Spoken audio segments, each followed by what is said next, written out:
யார் இவர்? இவர் பிறந்தது 1917. இவர் வீட்டை விட்டு வெளியேறியது 1927.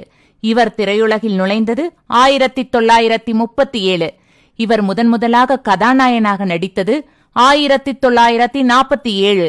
இவர் திமுகவில் இணைந்தது 1957. முதலில் சட்டமன்ற உறுப்பினரானது 1967.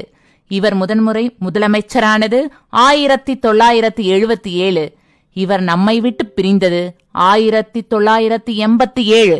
நாம் அனைவருக்கும் தெரியும் உலக அதிசயங்கள் 7.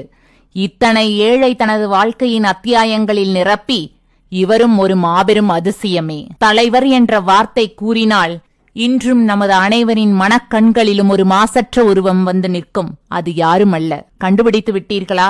அவர்தான் புரட்சி தலைவர் எம்.ஜி. ராமச்சந்திரன் அவர்கள்.